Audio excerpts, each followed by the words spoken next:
غیر مذہب اور مذاہب کی عبادات یا جو بھی ہے اس کے تناظر میں اسلام کیسے ایک آسان مذہب ہے؟ پہلی بات تو یہ کہ جتنے مذاہب دوسرے ہیں اس میں مثال کے طور پر ہمارے ہمسایہ ہندوستان کے ہندو جو ہیں ان کے اگر آپ مذاہب کی عبادات دیکھیں تو آپ کو حیرت زدہ ہو جائیں گے. آپ 12 سال کے لیے بھوکے رہنا ہے، ایک ٹانگ پہ کھڑے رہنا ہے خدا کو راضی کرنے کے لیے، کونیوں کے بل گھسڑ کے آپ نے 40 کلومیٹر دور مندر میں پہنچنا ہے.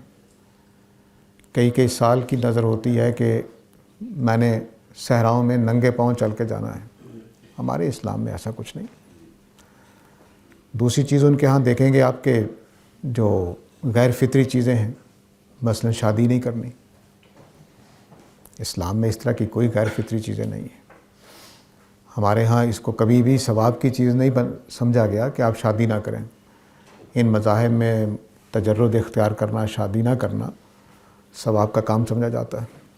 چنانچہ اس کے نتیجے میں دوسری بہرا رویاں وجود میں آ جائیں سو آ جائیں، لیکن آپ نے یہ کام کرنا ہوتا ہے. تو اس اعتبار سے اسلام کے اندر فطرت میں، جبلت میں جو چیزیں ہیں ان کو جائز حل بتا کر رکاوٹیں ڈالی گئی ہیں، پابندیاں لگائی گئی ہیں، اور دوسرے مذاہب میں ان کو اگنور کیا گیا جبلی ضرورتوں کا.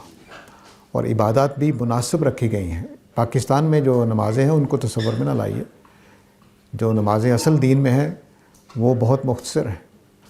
آپ کو پورے 24 گھنٹے میں آدھا گھنٹہ بھی نہیں چاہیے تو آپ اپنی عبادت کر لیتے ہیں، خدا کے حضور پیش ہو جاتے ہیں. اس طرح مالی اعتبار سے دیکھیے، آپ کو زیادہ سے زیادہ اللہ تعالیٰ تنگ کرتے ہیں تو وہ 10%، 20% تنگ کرتے ہیں بس اپنی کمائی میں سے، اس سے زیادہ تنگ نہیں کرتے.